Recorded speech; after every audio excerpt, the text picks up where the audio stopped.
ফুলশয্যার রাতে বিদ্যাকে প্রপোজ করলো রিত। অবাক হয়ে গেল বিদ্যা। হ্যাঁ বন্ধুরা, এমনটাই দেখা যাবে। তাই সম্পূর্ণ জানতে ভিডিওটিতে লাইক দিয়ে চ্যানেলটি সাবস্ক্রাইব করে দেখতে থাকুন। গল্পের শুরুতে দেখা যাবে বিদ্যা রাজদীপ চ্যাটার্জিকে বলে, শুনুন, আপনি না ভুল মানুষের সঙ্গে পাঙ্গা নিয়েছেন। বুঝতে পেরেছেন?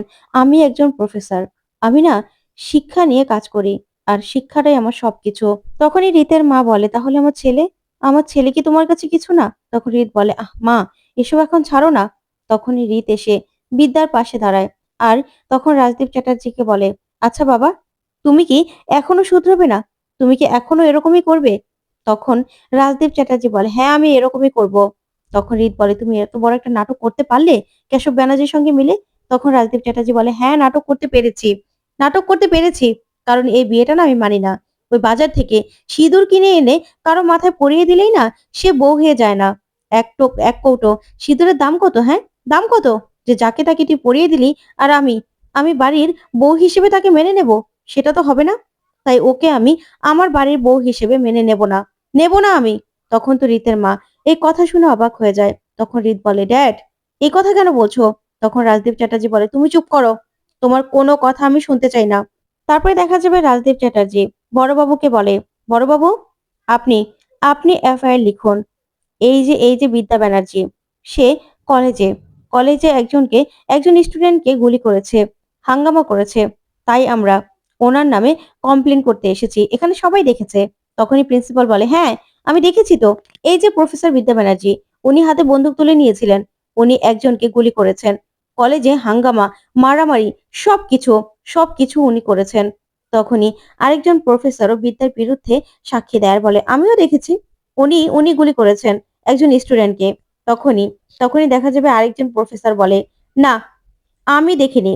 আর যাকে গুলি করা হয়েছে সে কোনো স্টুডেন্ট নয়, সে একজন দাগী আসামি। পুলিশের খাতায় তার নাম রয়েছে। প্রফেসর বিদ্যা ব্যানার্জি কোনো ভুল কাজ করেনি ভুল কাজ, সেটা আমি সাক্ষী দেব। আমি আমি নিজে সাক্ষী।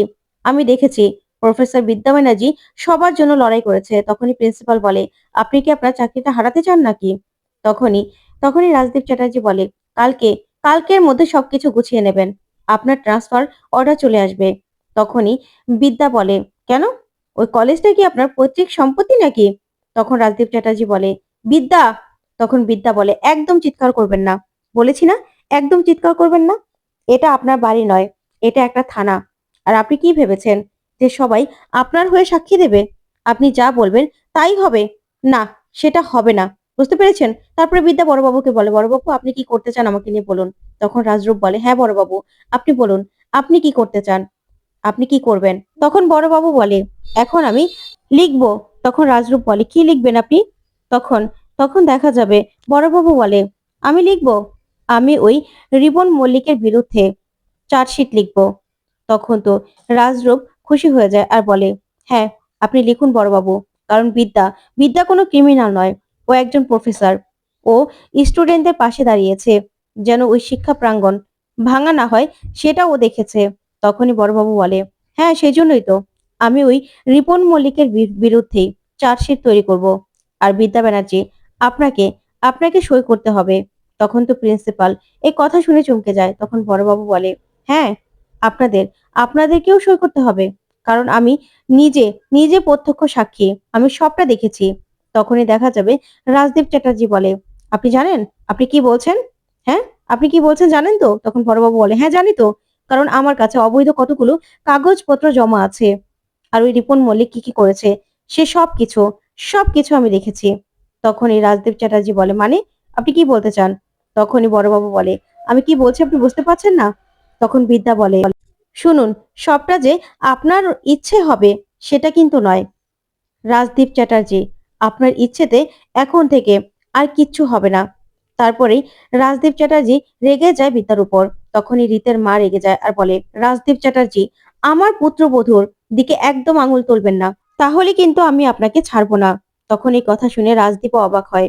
তখন রীত বলে, হ্যাঁ ড্যাড, বিদ্যা আমার বউ। বিদ্যাকে আমি ভালোবাসি। আর বিদ্যাকে আমি বিয়ে করেছি। তাই তুমি তুমি কোনোভাবে বিদ্যাকে অপমান করতে পারো না। তখনই বড়বাবু বলে, আমি ডায়েরিটা করছি, আপনি বরং কয়েক জায়গায় সই করে তারপরেই ওনাদের সঙ্গে চলে যেতে পারবেন। তখন বিদ্যা বলে, ঠিক আছে। তারপরে দেখা যাবে বড়বাবু তার অ্যাসিস্ট্যান্টকে এনে লেখাতে থাকে। তারপর লেখা শেষ হলেই বিদ্যাকে বলে, নিন আপনি এই জায়গায় সই করুন। তখন বিদ্যা সই করে দিলেই বড়বাবু প্রিন্সিপালকে বলে, প্রিন্সিপাল স্যার আপনি বরং সইটা করে দিন। তখন প্রিন্সিপাল সই করতে রাজি হয় না। তারপরে একজন প্রফেসর বলে, আমি সই করব, আমি সইটা করতে চাই।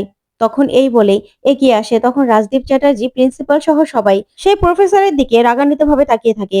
তখন বিদ্যা তার সাথে তার সামনে হাত জোড় করে কৃতজ্ঞতা জানায়। তখনই সেই প্রফেসর বলে, না প্রফেসর, আপনি হাত জোড় করে আমাকে কৃতজ্ঞতা জানাবেন না।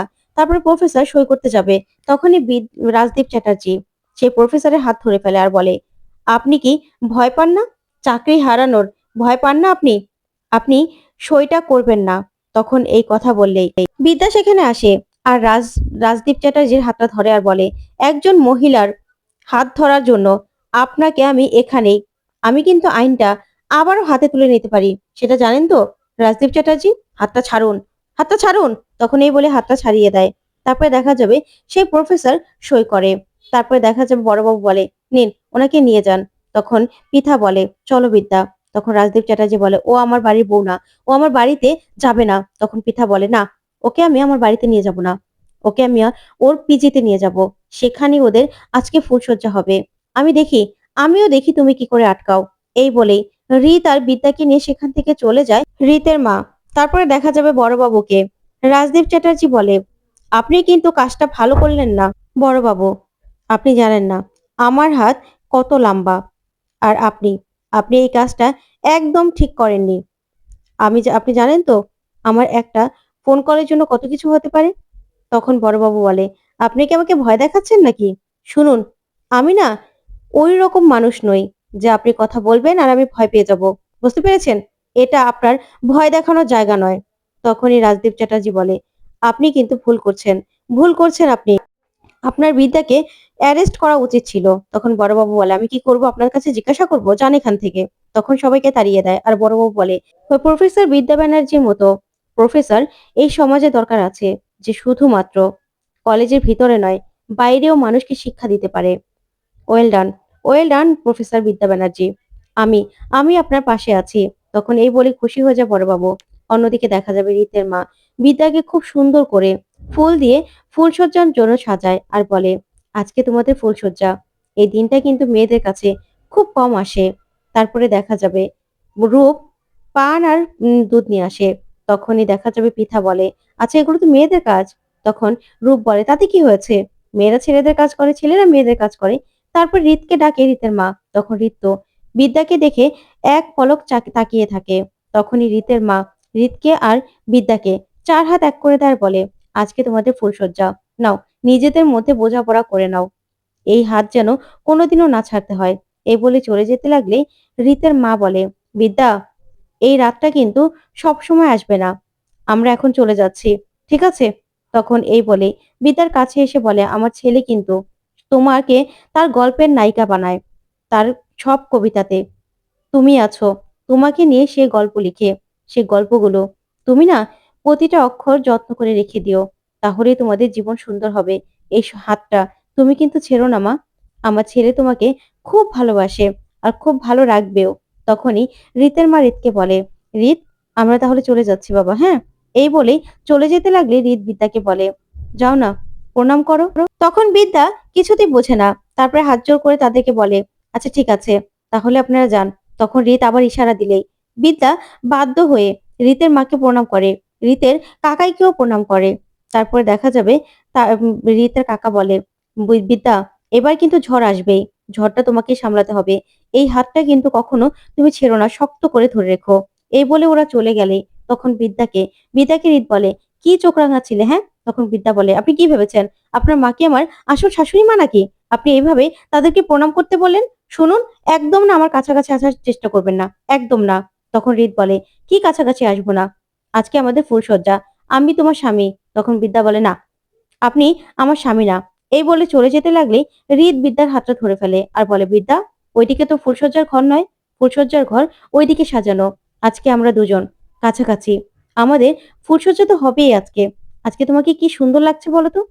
তুমি আমার ঠিক গল্পের নায়িকা, আর তোমাকে নিয়ে আমার সব কবিতা তখন এই বলেই বিদ্যার কাছাকাছি যাওয়ার চেষ্টা করে রিত। তখন বিদ্যা বলে, একদম না, একদম আমার কাছাকাছি আসার চেষ্টা করবেন না, বুঝতে পেরেছেন? তখন রিত হাঁটু গেড়ে বসে বিদ্যাকে প্রপোজ করে। তখনই দেখা যাবে রাজদীপ চ্যাটার্জি বিদ্যাকে ফোন করে। তখন বিদ্যা ফোন ধরলে রাজদীপ চ্যাটার্জি বলে, কি ভেবেছো তুমি আমার ছেলের সঙ্গে ফুলসজ্জা করবে? এত সহজ? শুনো, এখন না দমকা হাওয়া আসছে, ঝড় আসবে, ঝড় এসে সব লন্ডভন্ড করে ভেঙে ফেলবে, সবকিছু তছনছ করে দেবে, বুঝতে পেরেছো? সেই ঝড় তুমি সামলাতে পারবে না বিদ্যা, সামলাতে পারবে না। তখন বিদ্যা বলে, মানে কিসের ঝড়? তখন রাজদীপ বলে, এই রাজদীপ চ্যাটার্জি নামে ঝড় আসছে। তুমি কি ভেবেছো তোমাকে আমি ছেড়ে দেব? তোমার বাড়িতে না এখনই পুলিশ আসবে তোমাকে অ্যারেস্ট করার জন্য। তখন বিদ্যা বলে, মানে কেন, কেন আসবে? আমি কি করেছি? তখন রাজদীপ চ্যাটার্জি বলে, কারণ রিপন মল্লিক মারা যাবে, রিপনকে আমি মেরে ফেলবো, শেষ করে দেবো রিপনকে আমি। তারপরেই তারপরে দেখো না তোমাকে কি করে অ্যারেস্ট করাই। তখন বিদ্যা বলে, আপনি আপনি এত খারাপ। তখন রাজদীপ চ্যাটার্জি বলে, কি ভেবেছো তুমি তোমাকে আমি এমনি এমনি ছেড়ে দেবো? না, তোমাকে আমি কিছুতেই ছাড়বো না। তুমি পারলে পারলে রিপনকে বাঁচাও না, দেখি কি করে তুমি আটকাতে পারো। এই বলে এই বলে বিদ্যার থেকে ফোনটা রেখে দেয় রাজদীপ চ্যাটার্জি। তখন বিদ্যা ফোনটা রেখেই ফুল সবকিছু খুলে ফেলে। তখন রিত বলে, এ কি বিদ্যা, এগুলো খুলছো কেন?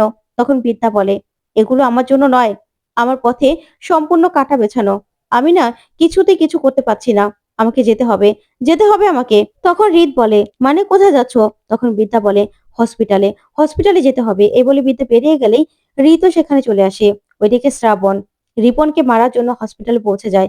তখনই নার্সকে বলে, কোথায় আছে রিপন মল্লিক, কোথায় আছে? তখন নার্স বলে, এ কি, আপনি আগ্নেয়াস্ত্র নিয়ে হসপিটালে কেন ঢুকেছেন? তখন শ্রাবণ বলে, বলো। তখন রুমের নাম্বারটা বলে দিলেই শ্রাবণ সেখানে চলে আসে। ওইদিকে আইসিইউতে ভর্তি আছে রিপন।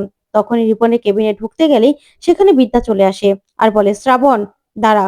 তখন তো শ্রাবণ বিদ্যাকে দেখেই দাঁড়িয়ে পড়ে আর বিদ্যার মুখোমুখি হয় শ্রাবণ। তো বন্ধুরা, কেমন লাগলো আজকের আপডেট কমেন্ট করে জানাতে ভুলবে না। পরবর্তী আপডেট পেতে চ্যানেলটি সাবস্ক্রাইব করবে। ধন্যবাদ।